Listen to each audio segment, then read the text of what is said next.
नमस्कार, आप देख रहे हैं आज की समाचार सिर्फ और सिर्फ के टीवी भारत में। मैं हूं वर्षा वेणुगोपाल, लेकर आई हूं आज की ताजा खबरें।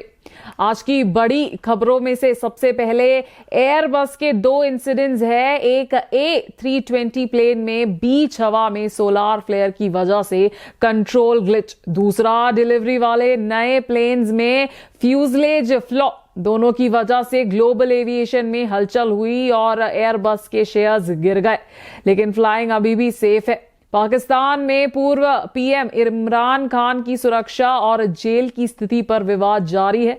परिवार और समर्थक चिंतित है, सरकार उनके हेल्थ ठीक बता रही है। दिल्ली में एयर पोल्यूशन प्रोटेस्ट अचानक माओइस्ट सपोर्ट वाले नारे में बदल गया। पुलिस ने 23 स्टूडेंट्स को अरेस्ट किया और इन्वेस्टिगेशन जारी है। संसद के शीतकालीन सत्र में एसआईआर और बीएलओ डेथ्स पर बहस तेज है। इलेक्शन कमीशन ने इंडिया के इलेक्शंस की इंटरनेशनल अप्रिसिएशन की। कर्नाटका और केरला में राजनीति और ईडी के नोटिस की खबरें भी चर्चा में हैं और बॉलीवुड में रणवीर सिंह की फिल्म धुरंधर 2 कंट्रोवर्सीज में फंसी है। मेजर मोहित शर्मा केस और पूर्व पाकिस्तान पुलिस ऑफिसर के परिवार का ऑब्जेक्शन। समाचार और गहराई से जानने से पहले आज की सुर्खियां जान लेते हैं। बीएलओ के डांस वाले वीडियो पर ईसीआई ट्रोल। दूसरी तरफ सर्वेश सिंह और कई बीएलओस की मौत पर खामोशी पर उठ रहे बड़े सवाल। रामेश्वरम कैफे रो में नया मोड़ खाने में सुपर वॉर्म मिलने पर कस्टमर ने कंप्लेंट की। मालिक पर फर्जी एक्सटॉर्शन एफआईआर हुई।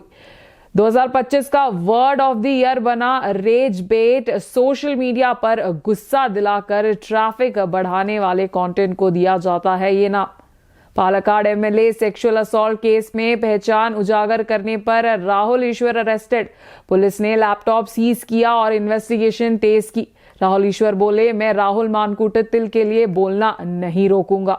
अब समाचार विस्तार से। आज हम बात करेंगे एयरबस के उन 2 बड़े इंसिडेंट्स की जिन्होंने ग्लोबल एविएशन को हिलाकर रख दिया।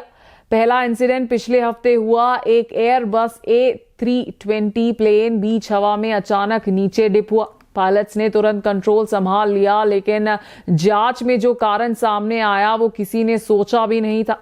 सोलार फ्लेयर यानी सूरज से आने वाली तीव्र रेडिएशन।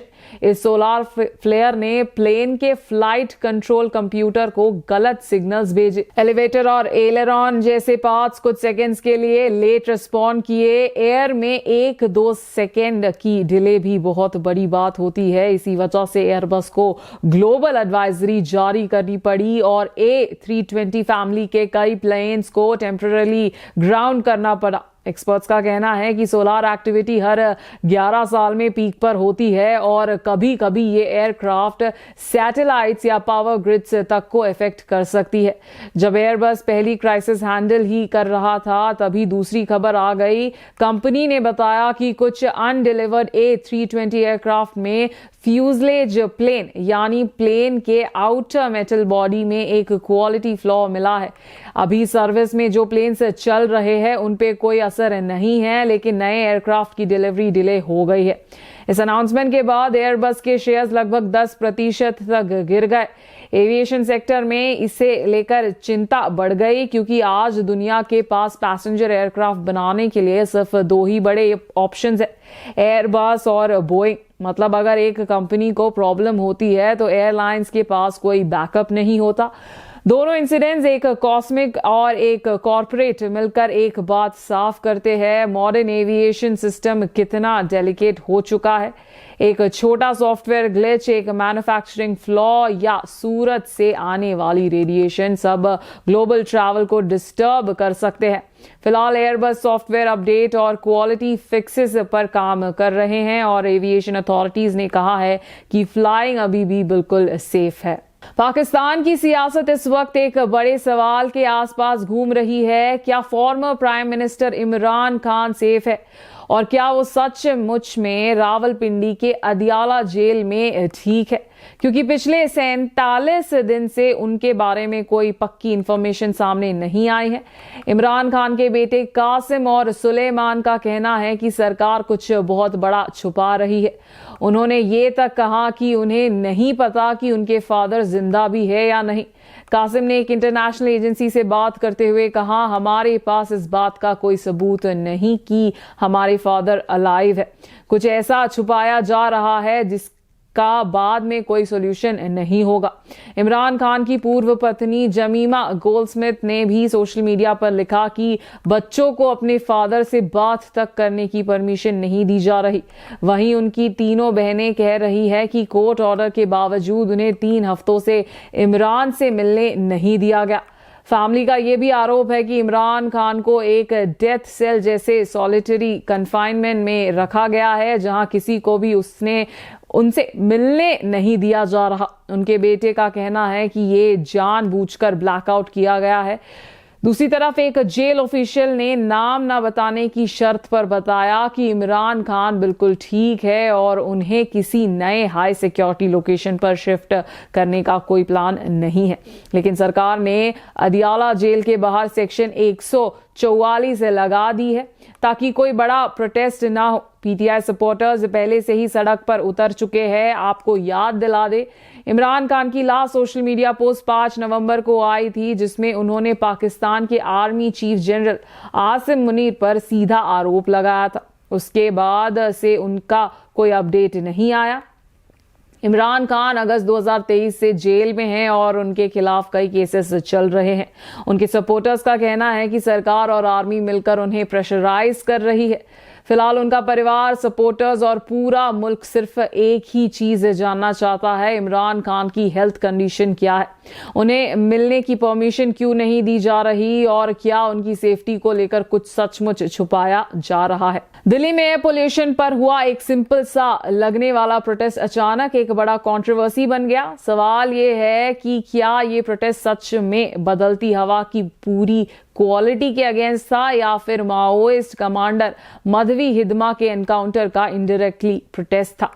कहानी शुरू होती है 23 नवंबर से। दिल्ली का एयर क्वालिटी इंडेक्स 391 था, यानी सीवियर कंडीशन। लोग इंडिया गेट की तरफ मार्च कर रहे थे एयर पोल्यूशन के खिलाफ, लेकिन भीड़ के बीच सडनली कुछ लोगों ने नक्सल सपोर्ट टाइप स्लोगन्स लगाने स्टार्ट कर दिए।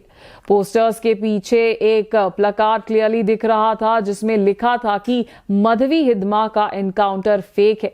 मधवी हिदमा वही टॉप नक्सल कमांडर है जिस पर सिक्योरिटी फोर्सेस और सिविलियंस की किलिंग्स के कई बड़े चार्जेस आए हैं। उसे 18 नवंबर को सिक्योरिटी फोर्सेस ने एक ऑपरेशन में मार गिराया। दिल्ली पुलिस का क्लेम है कि ये प्रोटेस्ट एयर क्वालिटी के लिए नहीं बल्कि हिदमा के एनकाउंटर के अगेंस्ट ऑर्गेनाइज किया गया था। एक वायरल वीडियो भी सामने आया जिसमें पुलिस एक प्रोटेस्टर को खींच कर ले जाती दिख रही है। सोशल मीडिया पर इसे पुलिस ब्रुटैलिटी बताया गया, लेकिन पुलिस ने बाद में क्लैरिफिकेशन दिया कि प्रोटेस्टर्स रोड ब्लॉक कर रहे थे और कुछ लोगों ने पुलिस पर पेपर स्प्रे से अटैक भी किया। जिस लड़के को पकड़ा गया था उसके हाथ में भी पेपर स्प्रे था। अब बात करते हैं अरेस्ट की। उस दिन पुलिस ने 23 लोगों को डिटेन किया जिसमें मेजॉरिटी दिल्ली यूनिवर्सिटी के स्टूडेंट्स हैं। ये स्टूडेंट्स भगत सिंह छत्र एकता मंच BSCEM और हिमखंड नाम के एनवायरमेंट ग्रुप से बिलोंग करते दिखाए गए हैं। 1 दिसंबर को जब बेल हियरिंग हुई, पुलिस ने कोर्ट को बोला कि इन्हें बेल नहीं मिलनी चाहिए क्योंकि अभी इनकी नक्सल लिंक्स इन्वेस्टिगेट हो रहे हैं। कोर्ट में पुलिस ने 2 डिजिटल सबूत प्रेजेंट किए। BSCEM का इंस्टाग्राम पोस्ट जिसमें हिदमा का एनकाउंटर को फेक बताया गया था और उसे कॉमरेड लिखकर ट्रिब्यूट दिया गया था। एक 8 पेज का आर्टिकल जिसमें मधवी हिदमा की तारीफ और माओइस्ट आइडियोलॉजी के स्लोगन से लिखे थे। इसके अलावा एक और वीडियो सामने आया जिसमें कुछ अक्यूज्ड RSU यानी रेडिकल स्टूडेंट्स यूनियन के सपोर्ट में सॉन्ग्स गाते दिख रहे थे। पुलिस के अकॉर्डिंग RSU एक बैंड ऑर्गेनाइजेशन है। इन स्टूडेंट्स पर 2 FIRs फाइल हुई है। गवर्नमेंट ऑफिशियल्स पर अटैक, ड्यूटी में ऑब्स्ट्रक्शन और कुछ वुमेन प्रोटेस्टर की डिग्निटी हर्ट करने जैसे सीरियस चार्जेस। पहले FIR में इन्हें बेल मिल गई थी, पर सेकेंड FIR में पुलिस ने फिर से अरेस्ट कर लिया। अभी 23 में से 21 स्टूडेंट्स पुलिस या जुडिशियल कस्टडी में हैं। इस पूरे मैटर की इन्वेस्टिगेशन अभी चल रही है और कोर्ट की नेक्स्ट हियरिंग के बाद ही क्लियर होगा। आज पार्लियामेंट के विंटर सेशन के दूसरे दिन फिर से एक बड़ा पॉलिटिकल क्लैश देखने को मिला। मुद्दा है एसआईआर यानी स्पेशल आइडेंटिफिकेशन रजिस्टर और इस प्रोसेस के दौरान हुई बीएलओ ऑफिशियल्स की डेथ्स।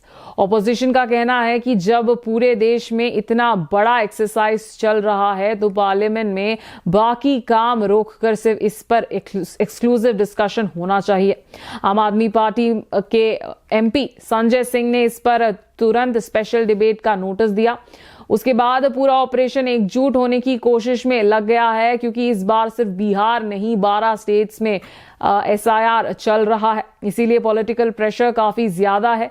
एसपी, डीएमके, टीएमसी और आम आदमी पार्टी सब इस इशू पर साथ आने की कोशिश कर रहे हैं। टीएमसी कांग्रेस की मीटिंग में नहीं दिखी, लेकिन बैकडोर टॉक्स चल रही है।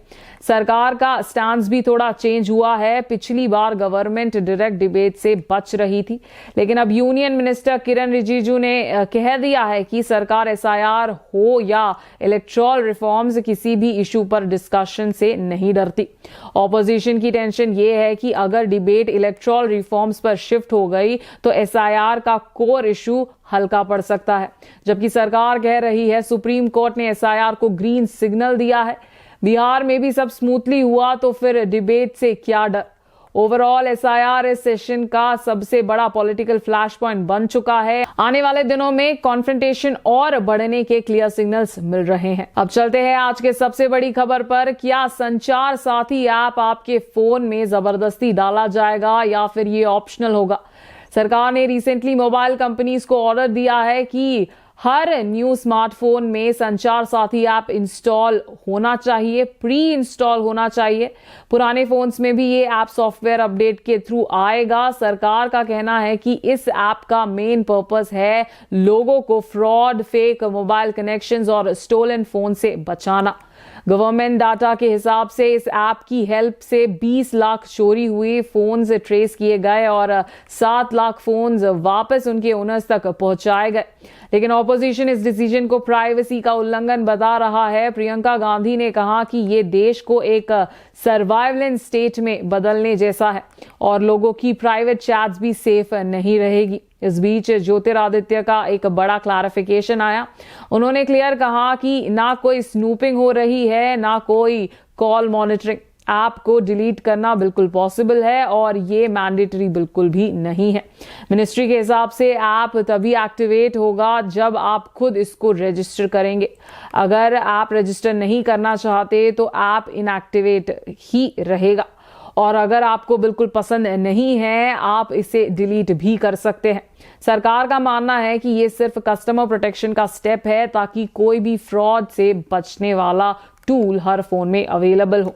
लेकिन ऑपोजिशन अब इसे सर्वाइलेंस का कदम बोल रहा है और पॉलिटिकल कंट्रोवर्सी जारी है। आने वाले दिनों में सरकार और कंपनीज के रिस्पॉन्सेस से पिक्चर और क्लियर होगी। आज पार्लियामेंट के विंटर सेशन का दूसरा दिन भी हंगामे के भेंट चढ़ गया। लोकसभा और राज्यसभा दोनों सदनों को 2 बजे तक के लिए अडजर्न कर दिया गया है। विरोध पक्ष का कहना है कि वो बाहर पीसफुली प्रोटेस्ट कर रहे हैं, लेकिन सरकार कह रही है कि डिस्कशन के लिए थोड़ा वक्त दिया जा सकता है। सरकार का यह भी कहना है कि बीएसी यानी बिजनेस एडवाइजरी कमेटी में ये डिसाइड होगा कि डिस्कशन कब और कितने देर के लिए होगा। इस बीच एक और बड़ी update, chief election commissioner Gyanesh Kumar ने कहा कि पूरी दुनिया इंडिया के फ्री, फेयर और ट्रांसपेरेंट इलेक्शंस की तारीफ कर रही है। उन्होंने बताया कि पहली बार 30 सालों में 37 डेमोक्रेटिक देशों के ग्रुप ने इंडिया को international institute for democracy and electoral assistance यानी इंटरनेशनल IDEA का चेयरपर्सन चुना है। ये इंडिया के लिए एक बड़ी अचीवमेंट बताई जा रही है ऐसे वक्त में जब विरोध पक्ष इलेक्शन प्रोसेस पर सवाल उठा रहा है। इलेक्शन कमीशन का ये स्टेटमेंट सरकार के लिए एक बड़ी राहत माना जा रहा है। कमीशन का कहना है कि अगर इंडिया इलेक्शंस सही तरह कंडक्ट नहीं कर रहा होता तो दुनिया उसे इतनी बड़ी जिम्मेदारी कभी नहीं देती। अब चलते हैं साउथ की ओर। कर्नाटका की पॉलिटिक्स में चीफ मिनिस्टर रेस को लेकर चल रहा ड्रामा एक बार फिर तेज हो गया। आज सुबह deputy chief minister DK Shivakumar ने चीफ मिनिस्टर सिद्धारमैया को अपने घर ब्रेकफास्ट पर बुलाया और ये पूरा प्रोग्राम मीडिया के सामने रखा गया ताकि ये मैसेज जाए कि दोनों लीडर्स के बीच कोई टकराव नहीं है। ब्रेकफास्ट में इडली और नाटी चिकन, डोसा, उपमा और कॉफी सर्व की गई। इस ब्रेकफास्ट मीटिंग में डीके शिवकुमार के भाई डीके सुरेश और उनके रिश्तेदार कुनिंगल के एमएलए एचडी रंगनाथ भी मौजूद थे। दोनों लीडर्स ने कहा कि उन्होंने सिर्फ 8 दिसंबर से शुरू होने वाले असेंबली सेशन और दिल्ली में कर्नाटका के एमपीज की मीटिंग पर डिस्कशन किया है। सिद्धरामैया ने यह भी कहा कि जो भी डिसीजन हाई कमांड करेगा वही माना जाएगा।